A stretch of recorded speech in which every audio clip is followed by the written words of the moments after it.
نحمده ونستعينه ونستغفره ونستهديه ونعوذ بالله من شرور أنفسنا ومن سيئات أعمالنا من يهد الله فلا مضل له ومن يضلله فلن تجد له وليا مرشدا أشهد أن لا إله إلا الله وحده لا شريك له وأشهد أن محمدا عبده ورسوله لا نبي بعده اللهم صل وسلم وبارك على سيدنا محمد وعلى آله وصحبه ومن تبعه ووالاه أما بعد أصبحنا على فطرة الإسلام وعلى كلمة الإخلاص وعلى دين نبينا محمد صلى الله عليه وسلم وعلى ملة إبراهيم حنيفا وما كان من المشركين رضينا بالله ربا وبالإسلام دينا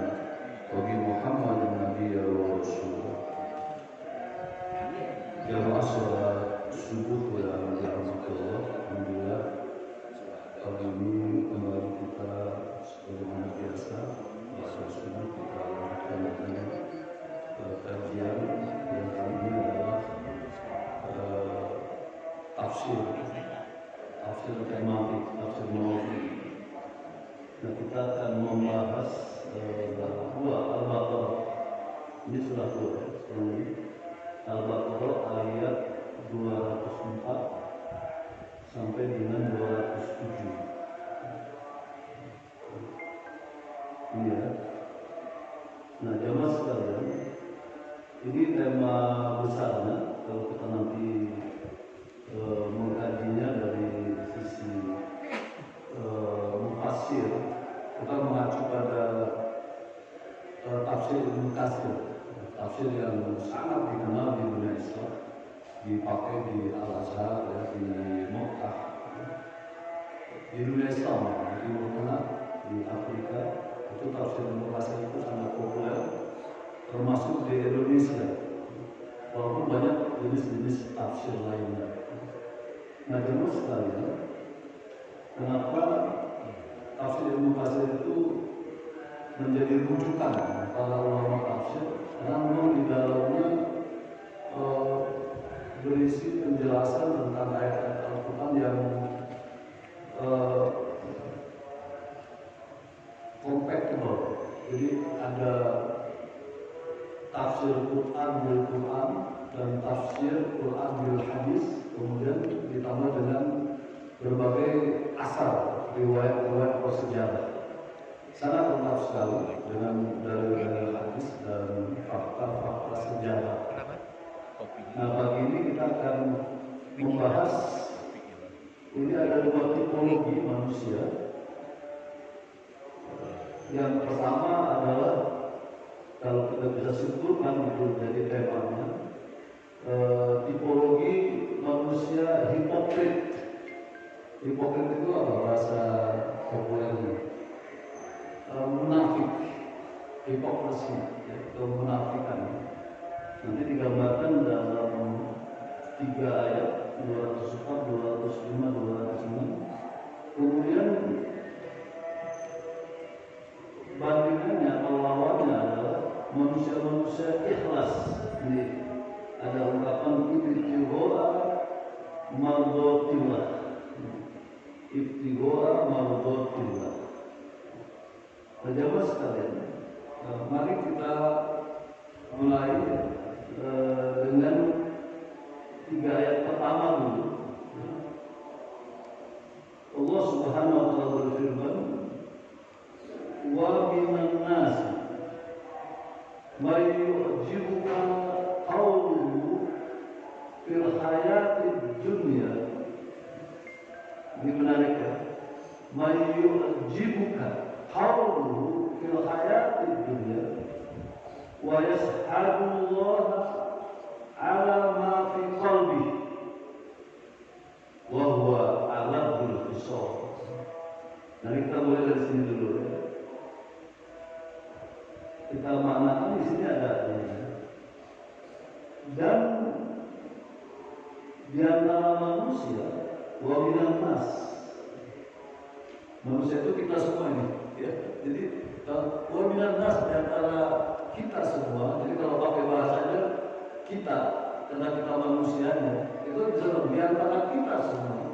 wa minan nas.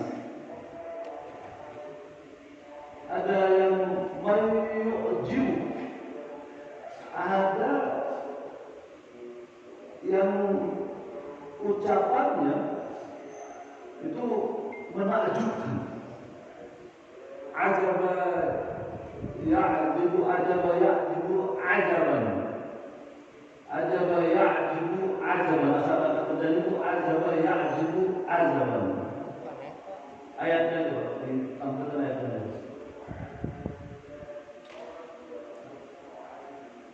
di atas tadi. Ayatnya aja.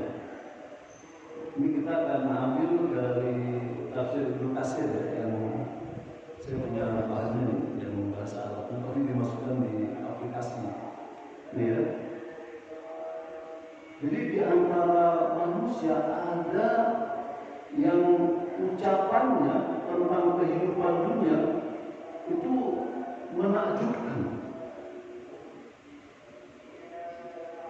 Wa yashhadullah, dan dia menggunakan Allah sebagai saksi ala ma fi qalbi.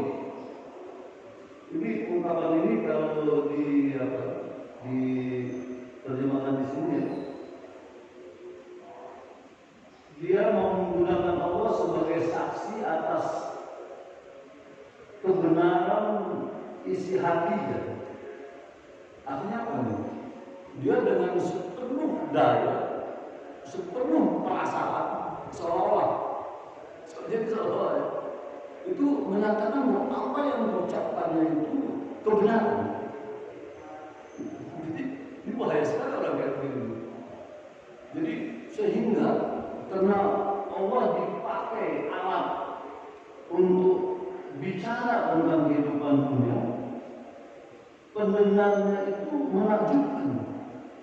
Dan ternyata jamaah sekalian, ini wahyu yang menerima wahyu siapa?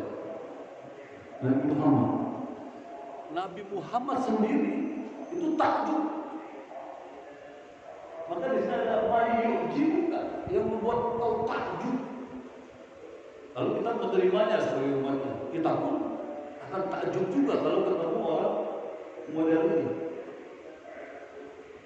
Kenapa? Karena jadikan Allah sebagai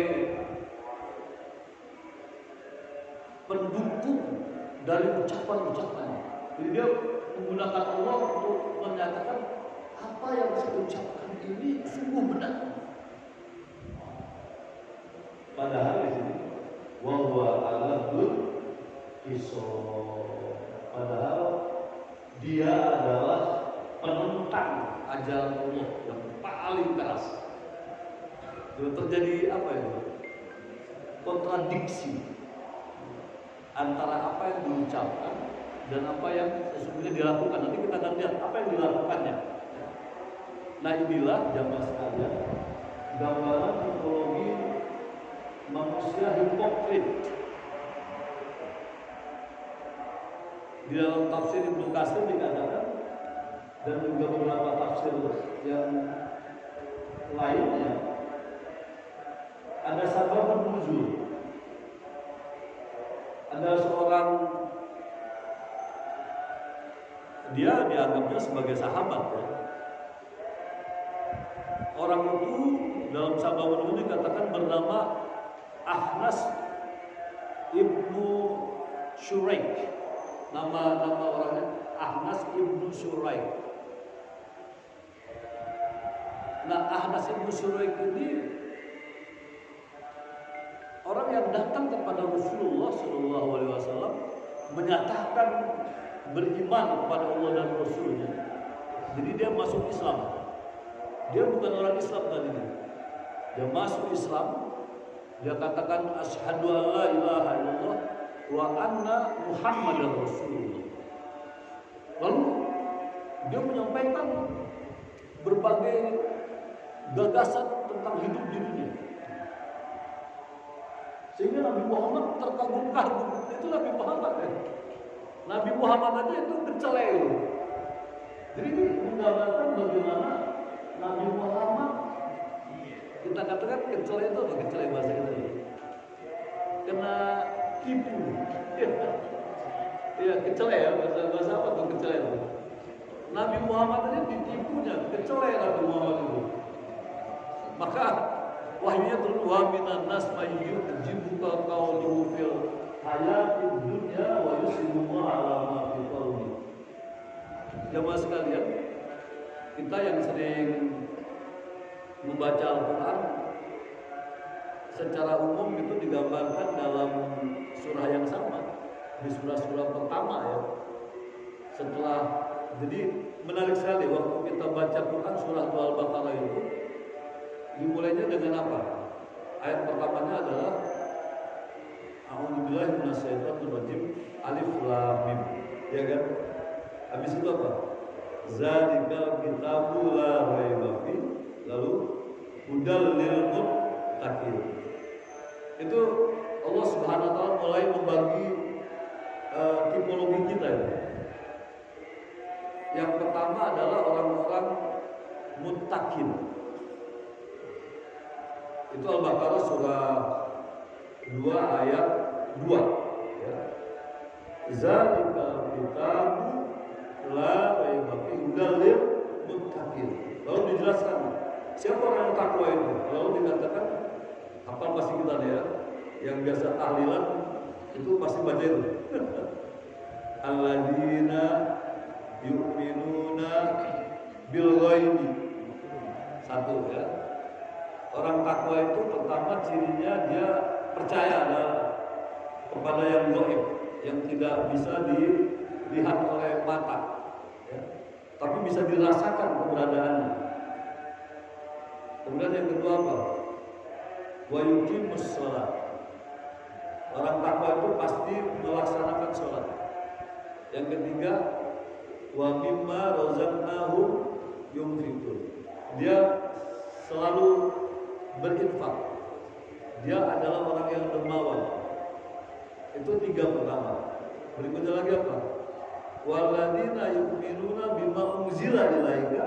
Dia yakin dengan Quran karena Quran itu kan kepada Muhammad.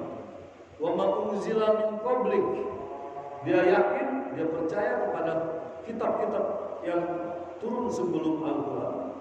Kemudian wabil akhiratihum yuqin. Dia yakin akan adanya kehidupan akhirat. Sudah ada 7 ciri orang takwa, muttaqin. Setelah itu Allah menggambarkan lagi orang kafir.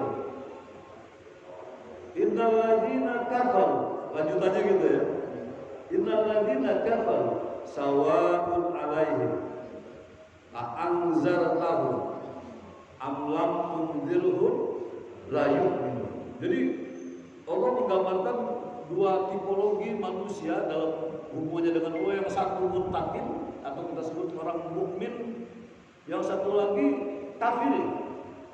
Innal ladzina kafaru sawa'un 'alaihim. Bagi orang kafir sama saja. A'anzartahum, kamu memberi dia peringatan. Jadi at-tanzir itu kan memang salah satu misi Rasul ya. Kita pernah ungkap di ruangan ini bahwa di antara misi Rasulullah adalah memberi kabar gembira untuk orang yang beriman, at-tabsir, dan memberi peringatan bagi orang yang tidak percaya kepada Allah. Tapi buat orang kafir, innal ladzina kafaru sawa itu apa gitu? Sama saja, sawa'un 'alaihim. Anzartahum, kamu kasih dia peringatan bahwa hidup ini Allah yang menciptakan, bahwa kita harus hidup sesuai dengan petunjuk Allah, bahwa ada hari akhirat. Sawa'un 'alaihim. Bagi mereka, apa engkau beri peringatan dia atau tidak? Am lam tunzirhum la yu'minun, dia tidak akan percaya. Jadi betul-betul apa kontradiksi ya, ekstrem. Jadi ini mukmin, ini kafir. Dan terus Allah jelaskan, khatamallahu ala qulubihim wa ala sam'ihim wa ala absarihim ghisawa. Kenapa orang itu menjadi kafir? Allah menjelaskannya karena Allah kunci hatinya. Khatamallahu ala qulubihim. Allah kunci telinganya, wa ala sam'ihim. Allah kunci pemandangannya. walahum azabun azim. Nah, itu awal-awal surah Al-Baqarah. Lalu setelah itu tipologi ketiga. Jadi diantara ekstrim kanan dan ekstrim kiri, kalau kita bisa pakai istilah itu ya, ekstrim kanan itu beriman kepada Allah, ekstrim kiri itu kafir kepada Allah. Tapi diantara dua ekstrim ini ada yang di tengah, in between. Siapa dia? Orang munafik. Ayatnya juga berbunyi, wa minan nasi may yaqulu amanna billah wa bil yaumil akhir wa ma hum bimu'minin. Nah, ini ambil mirip wa minan nasi, gitu ya. Dan sebagian manusia mayyujibu qaulu. Kalau di awal surah itu dikatakan wa minan nasi may yaqulu amanna billah wa bil yaumil akhir wa ma hum bimu'minin. Dia bersahadat, dia yakin kepada Allah dan Rasulnya, dia percaya kepada Allah dan hari akhir, tapi kata Allah wa ma hum bimu'minin, tapi sesungguhnya dia bukan orang beriman. Nah, ini menarik ketika kita bicara tentang orang yang in between, dibilang beriman, ya dia sudah bersahadat. Amanah billah wa bil yaumil akhir. Kan itu bentuk pengakuan orang beriman. Amanah billah wa bil yaumil akhir. Tapi Allah menegaskan wa ma hum bimu'minin. Tapi sebenarnya dia tidak beriman. Bahkan Allah dijelaskan kenapa? Yukhadi'unallah. Mereka itu cuma mau menipu. Bayangin. Jadi orang yang menggunakan agama sebagai alat menipu itu orang munafik. Yukhadi'unallah. Dia ingin menipu Allah. Walladzina amanu. Dia ingin menipu orang-orang beriman. Wa ma yakhda'una illa anfusahum wa ma yash'urun. Padahal kalau dilihat sesungguhnya dia tidak menipu siapa-siapa kecuali dirinya sendiri. Jadi orang munafik itu sebetulnya apa? Sedang menipu dirinya sendiri. Nah, dalam ayat ini pengembangan ya. Jadi kalau di surah Al-Baqarah dinyatakan Allah secara umum, wa minan nas, ini juga kelihatannya secara umum. Tapi ketika ada kata mayyujibuka yang menakjubkan kaum ucapan-ucapan tentang kehidupan dunia, maka kita mendapat satu informasi, kok ada orang yang ditipu di sini. Walaupun kata Allah, wa ma yahda'una illa anfusahum. Mereka nggak menipu siapa-siapa kecuali menipu dirinya sendiri. Nah, yang di sini yang mau ditipu adalah Rasulullah. Tapi ayat ini turun menyelamatkan Rasulullah SAW. Di ayat ini ayat penyelamat. Jadi Allah menurunkan ayat ini untuk mengingatkan Rasulullah bahwa yang datang di hadapanmu itu bukan orang beriman. Dia itu adalah wahwa Rabbul Hisab. Justru dia adalah penentang risalah yang engkau bawa. Lalu kita ingin tahu namanya tadi, namanya Akhnas ibnu Syuraik. Itu gembong munafik ya, Akhnas ibnu Syuraik. Jadi di hadapan Rasulullah dia sesumbar, saya percaya pada Allah dan Anda sebagai Rasul. Padahal bahkan dia mengatakan ini yang menarik dalam tafsir Ibnu Katsir dijelaskan. Dia bicara tentang kehidupan dunia luar biasa, menarik sekali. Dia punya gagasan, dia punya pemikiran, dia punya konsep. Tapi semuanya, kalau pakai bahasanya apa? Hoax. Semuanya ngibul, hoax. Jadi sekedar gagasan, sekedar konsep, sekedar pemikiran tentang berbagai aspek kehidupan. Mungkin kalau bahasa hari ini, dia bisa bicara tentang politik, ekonomi, sosial, budaya, gitu ya. Itu seambruk-ambruk konsep tentang kehidupan dunia diucapkan sehingga pendengarnya takjub. Wah, ini orang pintar sekali. Itu ada dalam sebuah hadis, Rasulullah pernah bersabda, nanti akan datang satu masa di mana ada orang yang Anda akan terkagum-kagum, seolah betapa cerdasnya dia. Padahal dia tidak sedikit pun di hatinya ada iman. Nah, ini lebih ditegaskan lagi. Wa yashhadu ma fi qulubihim.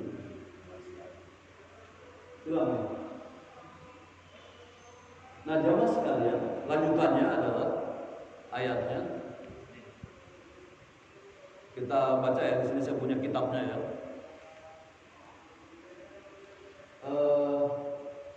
Wa iza tawalla sa'a fil ardi liyufsidu fiha wa yuhlikal harsa wan nasal wallahu la yuhibbul fasad. Nah, ini sasaran makarnya itu dalam tafsir Ibnu Katsir disebut dia melakukan makar terhadap Rasulullah. Melakukan makar terhadap Rasulullah sama saja melakukan makar terhadap Islam. Karena yang dibawa Rasulullah adalah ad-dinul Islam. Apa bentuk makarnya? Lihat. Wa iza awwala, dan apabila dia berlalu dari hadapan engkau. Ini kata awal ya. Artinya dia baru menghadap Rasulullah, baru menyatakan imannya, lalu baru menyatakan berbagai gagasan tentang kehidupan dunia. Dia gunakan Allah untuk meyakinkan Rasulullah SAW, sehingga Allah mengabadikannya dengan kata-kata mayyujibuka. Itu kata-kata yujibuka itu kata kunci. Yujibuka, mengagumkan engkau.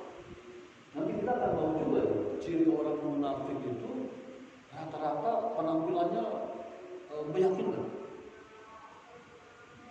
tubuhnya sehat. Jadi pokoknya menarik, penampilannya menarik, pakaiannya terlente, ya, tubuhnya sehat. Tapi semua perbuatannya itu nggak ada yang asli.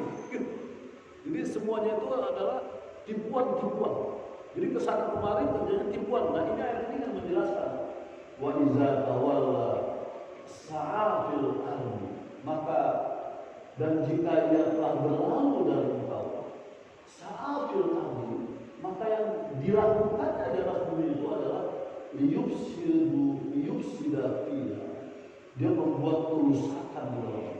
Luar biasa. Dia membuat kerusakan di bumi. Jadi orang munafik itu merusak ekosistem. Ngeri juga ya. Jadi kerja orang munafik itu merusak kehidupan. Yang pertama dirusak al-ardi, bumi tempat kita hidup bersama, dirusak dengan kebohongannya. Dia berjanji, kalau pemimpin itu, kalau saya terpilih jadi apa? Jadi RT kalau enggak ya? Pak RT itu. Maka saya akan planningnya banyak sekali tuh ya. Saya akan stop impor. Saya tidak akan hutang. Saya akan macam-macam itu ya. Pokoknya serba menakjubkan. Hebat sekali orang ini. Itu benar gitu ya. Padahal yang dilakukan merusak bumi. Apa nih kalau merusak bumi ini? Biasanya pengusaha yang bekerjasama dengan penguasa. Jadi antara penguasa dengan pengusaha itu tipis sekali hubungannya. Kalau bicara Indonesia, betul gak itu? Datanya bahwa segelintir orang hampir menguasai sebagian sumber daya alam, terutama penguasaan lahan ya. Jadi saya nggak tahu jumlahnya ribuan atau ratusan ribu hektar itu di bawah perusahaan mereka. Yang itu saya kira banyak ya data-data itu. Nah itu kalau pakai bahasa Quran inilah dia tipologi orang yang merusak kehidupan di bumi. Jadi bumi itu kan ada yang isinya itu kan selain manusia yang merusak itu kan di atasnya ada sumber daya alam, ya, baik yang di atas maupun yang di bawah. Sumber daya alam yang di atas itu bentuknya apa? Hutan, lautan, ya kan? Nah, hutan ini dirusak tangan ini. Lautan sama juga. Kita malah menurut apa? Ya, kalau kita melihat Indonesia itu lebih luas lautnya atau buminya? Lautnya ya, lautnya. Tapi sampai hari ini kita sebenarnya jadi nelayan biasa. Siapa yang nangkap ikan besar-besaran itu? Bukan orang Muslim. Tapi kalaupun ada orang Muslim, kalau dia punya kepribadian yang digambarkan yu'jibuka qauluhu, dia cuma merusak laut saja. Jadi al-ard ini tanah dan air, al-ard, tanah dan air. Itu satu. Wa yuhlikal harsa, dan dia merusak. Jadi sama-sama ungkapannya ini syafil adil sudah biar. Jadi kemana saja dia bergerak, artinya begini. Kalau di Indonesia itu dari Pulau Jawa ke Sumatera, ke Kalimantan, ke Sulawesi, ke Papua, kerjanya merusak. Sudah biar. Dia eksploitir sumber-sumber daya alam. Kemudian yang dirusak adalah wahyu likal harsa, merusak tanaman-tanaman. Apa tanaman ini dimasukkan dalam tafsir sumber kehidupan? Apakah berupa sawah, kebun, hutan yang menjadi sumber kehidupan? Itu dirusaknya itu. Saya tidak tahu apakah ini bisa diartikan misalnya industrialisasi yang sebebas-bebasnya. Tapi kalau kita melihat misalnya ini bicara daerah saya saja di Banten, saya punya kampung itu namanya Kampung Keramat Waktu. Kakek nenek saya itu, bahkan ayah saya punya sawah yang luas.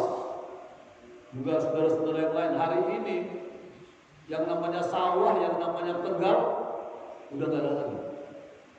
Berubah ditanami rumah.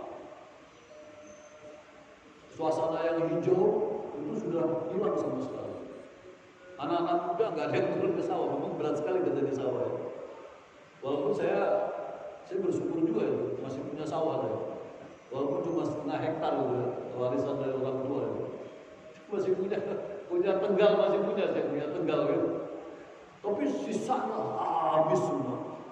Nah, itu dirusak oleh manusia. Bahkan binatang ternak pun dirusak. Jadi ini sebetulnya ini menggambarkan bahwa orang munafik itu kerjanya merusak kehidupan.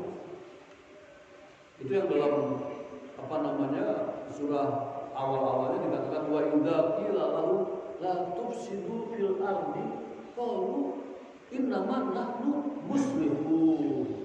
Jadi di mata orang munafik itu semua ungkapannya dibalik sama dia.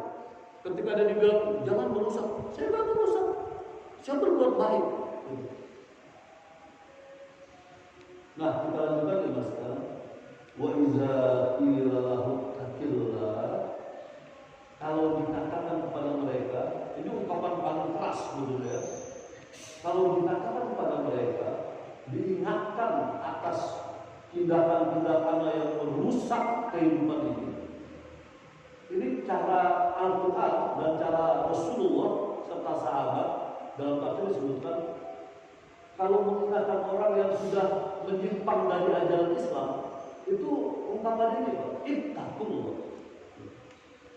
Jadi di zaman sahabat itu kalau ada orang mengatakan ittaqullah, itu orang takut. Kalau kita di sini nggak ada yang takut sama Allah. Tapi di zaman Rasulullah itu ungkapan ittaqullah ini tersungkur tumbuh. Contohnya adalah Umar bin Khattab.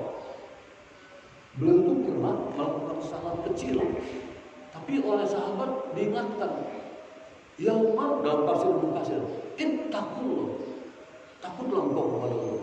Langsung dia bersujud dan mohon ampun, lalu dia minta ditunjukkan apa yang saya sudah lakukan tadi yang membuat kalian menurut Anda menyimpang. Karena memang Umar bin Khattab ini kan banyak aksi-aksinya yang dianggap ya, misalnya soal ibadah itu kan tarawih, dia lihat ini orang kenapa sendiri-sendiri, lalu dia punya aksi menjatuhkan orang untuk sholat tarawih berjamaah, lalu dia katakan apa? Ini adalah bid'atul hasanah. Artinya bahwa sholat tarawih itu bid'ah hasanah. Jadi kata bid'ah itu dibagi dua ya. Ada bid'ah sayyi'ah, ada bid'ah hasanah. Apa makna bid'ah? Bid'ah itu sesuatu yang tidak dilakukan oleh Rasulullah atau sesuatu yang tidak ada di zaman Rasulullah lalu dilakukan pasca Rasulullah. Tapi dibagi dia, ada yang syai'ah, bid'ah yang menyimpang dari syariat, ada bid'ah hasanah, justru memberikan kebaikan. Itu contoh perilaku Umar bin Khattab. Ittaqullah. Tapi buat orang munafik, ketika dikatakan ittaqullah, akhadul izzata bil ismi. Justru mereka lebih, ini kalau pakai bahasa gaulnya nih, justru mereka bertindak lebih gila lagi. Orang munafik udah diingatkan. Ini kalau pakai bahasa misalnya kalau udah kehidupan bernegara, para pakar udah bicara, ini loh, keadaan negara dalam bahaya, karena ini. Itu masukan dari para pakar itu nggak dianggap lagi. Kalau bahasa Qurannya ittaqullah, takutlah kalian kepada Allah. Yang kalian urus itu manusia banyak. Kalau negeri ini hutangnya melebihi dari batas yang sudah ditetapkan oleh undang-undang, ini sangat berbahaya. Ittaqullah, pakai bahasa itu. Tapi orang-orang munafik ini akhadul izzata bil ismi. Justru dia lebih menyombongkan diri lagi dengan perbuatan dosa yang lain. Itu udah banyak ini. Kalau di stop, menghutang lain. Misalnya ya, ini pakai bahasa ini. Mungkin kayak Maruf Amin bisa menghayati ini ya, ayat ini. Mudah-mudahan kayak Maruf bisa bilang ittaqullah. Dan mudah-mudahan orang-orangnya bukan yang akhadatu izzatu bil ismi. Nah, jemaah sekalian yang menarik, Allah itu dengan tegas mengatakan bagi orang-orang yang tipologinya seperti ini, fahasbuhu jahannam, dia pantas dimasukkan ke dalam neraka jahannam. Maka di dalam surah An-Nisa ayat 142 kalau nggak salah ya, itu Allah berfirman, innal munafiquna fid darkil asfal minan nar. Sesungguhnya orang-orang munafik itu nanti ditempatkan di tempat yang paling bawah dari api neraka. Itu penegasan Allah. Maka Allah hasbuhu jahannam. Manusia tipologi ini pantas menjadi penghuni neraka jahannam. Wala bi'sal mihad, dan itulah seburuk-buruk tempat tinggal. Wala bi'sal mihad. Nah, jamaah sekalian, sampai sini kita dapat informasi dari Rasulullah tentang orang munafik ya. Yang sudah kita kenal tanda-tanda orang munafik berapa? Tiga ya. Sesungguhnya kalau kita baca hadis lain dalam riwayat yang sama, baik Bukhari maupun Muslim, itu 4. Lalu ditambah lagi oleh Quran 5. Saya bacakan, kalau yang 3 itu apa biasanya? Idza haddasa kadzaba wa idza tumina khana wa idza wa'ada akhlafa. Itu yang sering kita dengar ya. Idza haddasa, kalau dia bicara, kadzaba, bicaranya isinya kebohongan. Kelihatannya benar, tapi bohong. Terus yang kedua apa? Wa idza tumina khana, kalau diberi dia hianat, menyalahi kepercayaan orang. Jadi tidak melaksanakan apa yang dipercayakan padanya. Terus yang ketiga apa? Wa idza wa'ada khana. Kalau wa idza wa'ada akhlafa, kalau dia berjanji mengingkari. Nah, kata Nabi, menjadi munafik tulen. Kalau ditambah lagi yang satu, wa idza hasama fajar. Kalau dia berselisih, itu dia zalim. Hati-hati. Jadi kalau dia berselisih, dia berlaku zalim.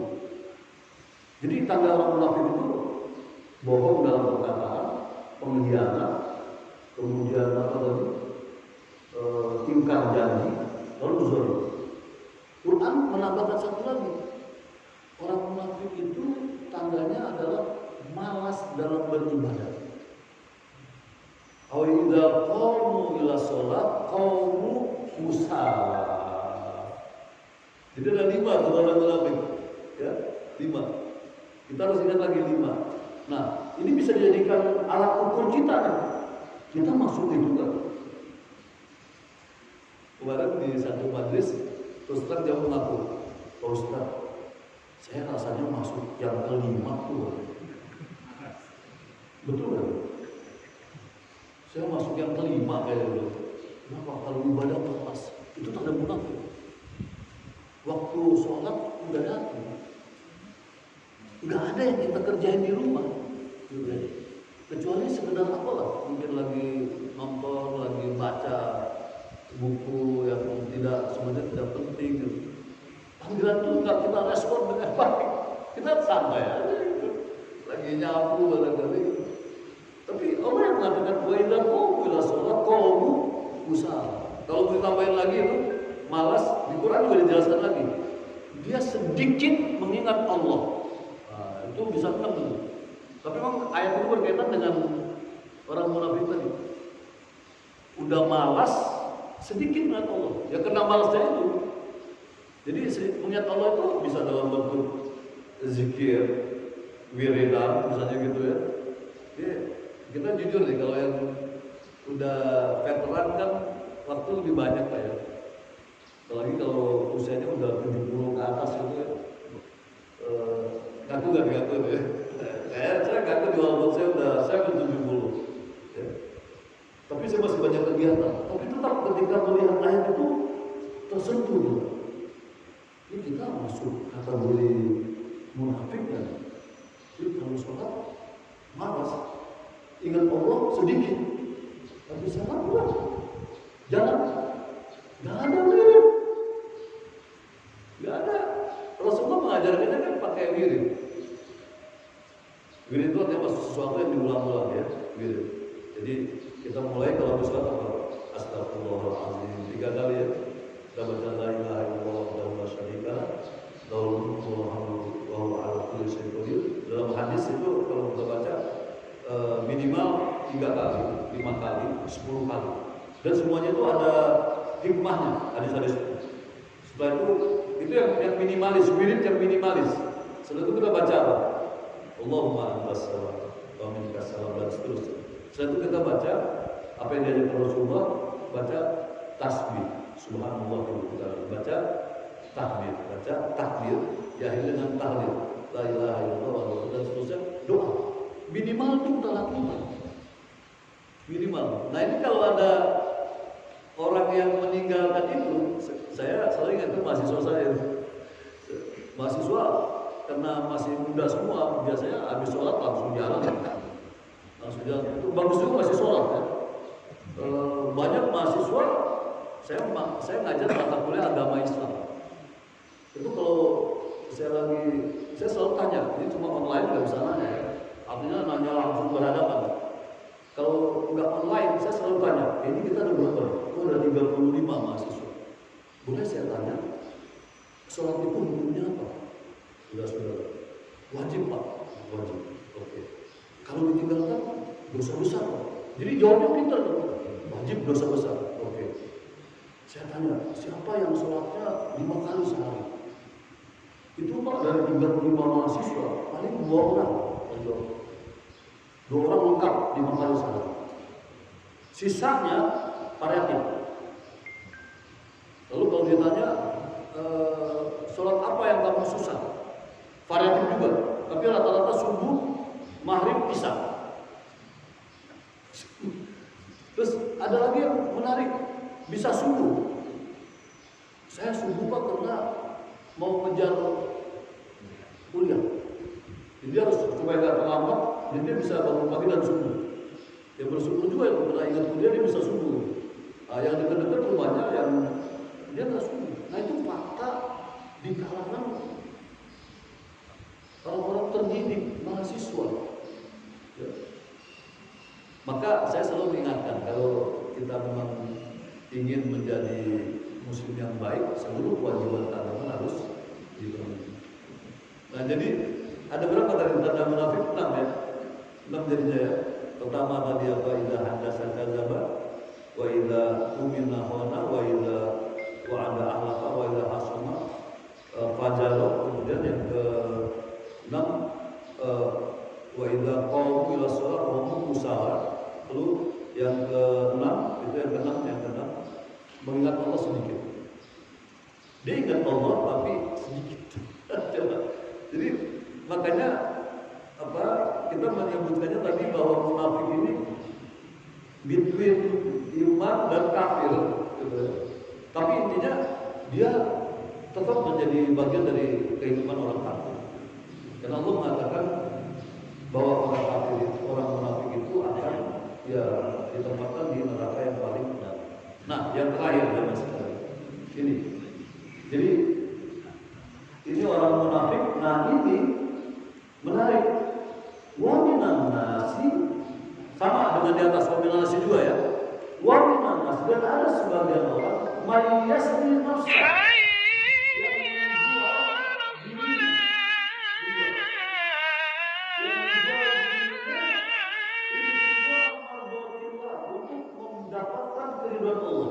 wallahu ra'ufun bil ibad, dan Allah sangat santun kepada hamba-hambanya. Nah jamaah sekalian, lagi-lagi kalau kita kaji tafsir, ini ada sababun nuzulnya. Apa sababun nuzul? Kalau yang pertama tadi Ahnas bin Surek, tokohnya itu, tapi tentunya ini berlaku umum ya akhirnya ya. Kalau yang ini ada seorang sahabat bernama Suhaib Ar-Rumi. Itu dalam tafsir disebutkan Suhaib Ar-Rumi. Ketika dia akan ikut hijrah dengan Rasulullah SAW, itu dia dihalangi oleh para petinggi Quraisy, terutama Abu Jahal. Bahkan dia sempat ditangkap, disekap di rumah dan disiksa. Suhaib ini dalam tafsir disebutkan adalah mantan budak yang kemudian dia menjadi orang terpandang. Menarik kisahnya. Kenapa disebut mantan budak? Sebetulnya Suhaib itu berasal dari keluarga terhormat, dari keluarga profesional. Di zaman Rasulullah itu ada 2 pusat kekuasaan dunia. Yang pertama Parsi, yang kedua Romawi, Persia dan Romawi. Keluarga Suhaib ini bekerja pada penguasa Parsi, dan antara Parsi dengan Romawi itu sering terjadi konflik bersenjata, sering perang. Suhaib itu masih kecil waktu itu.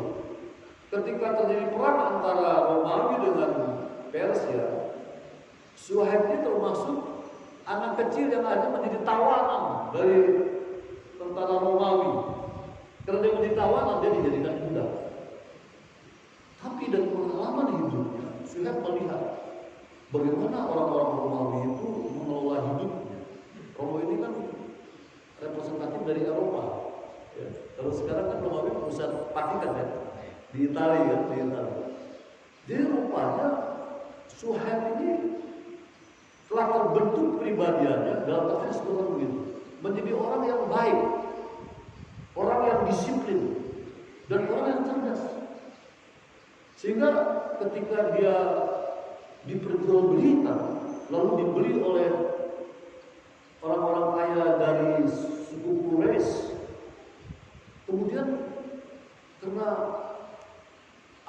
pemilik budak ini melihat kebaikan, sopan santun, kecerdasan, kedisiplinan Suhaib, dia dibebaskan menjadi budak. Lalu sejak itu dia berkembang menjadi anak muda yang tidak saja dari segi skill itu digambarkan, dia itu ahli pedang dan ahli panah. Jadi kalau sekarang kalau panah itu mungkin sniper dia itu sniper terkenal. Jadi di masa Quraisy itu pada era jahiliyah itu Suhaib Ar-Rumi dikenal sebagai orang kaya yang punya keterampilan bermain pedang dan memanah. Nah, jamaah sekalian, ketika dia hijrah karena dia beriman kepada Rasulullah SAW, dicegat.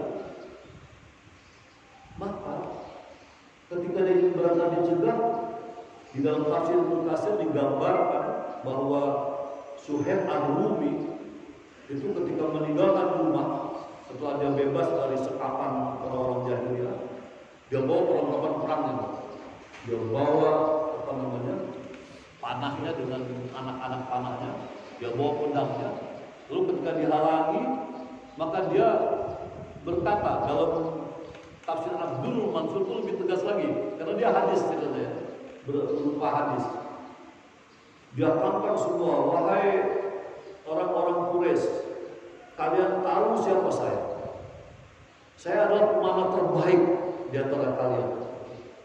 Kalau kalian menghalangi saya, maka seluruh anak panah saya ini bisa menghilangkan nyawa kalian. Jadi diancam, diintimidasi orang-orang Quraisy. Seandainya anak panahku habis, aku masih punya pedang, akan aku penggal leher kalian.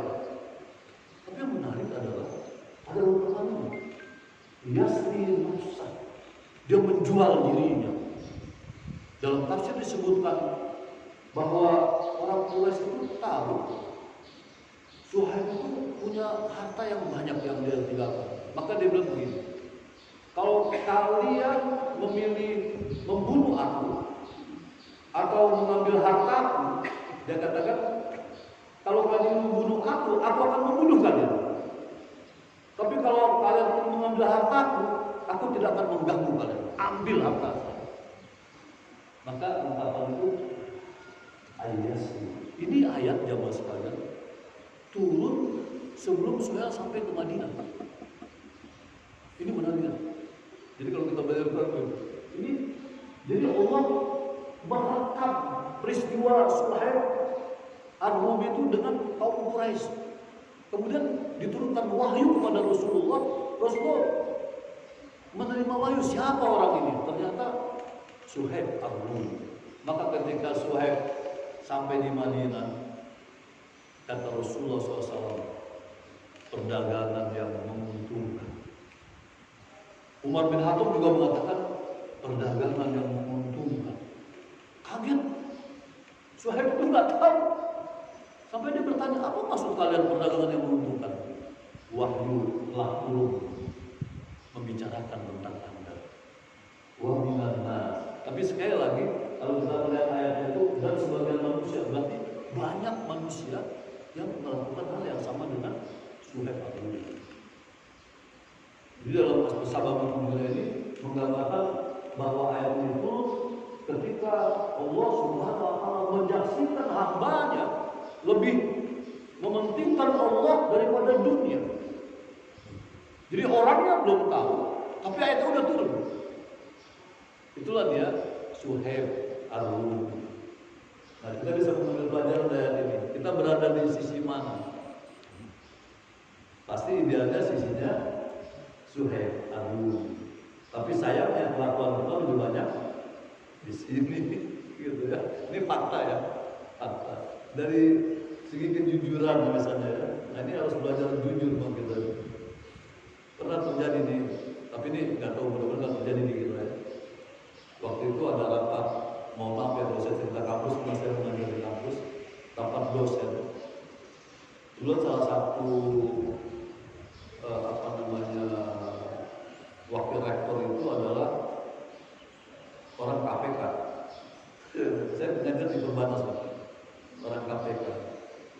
saya jadi minta memberi arahan untuk dosen-dosen ini agar bersemangat.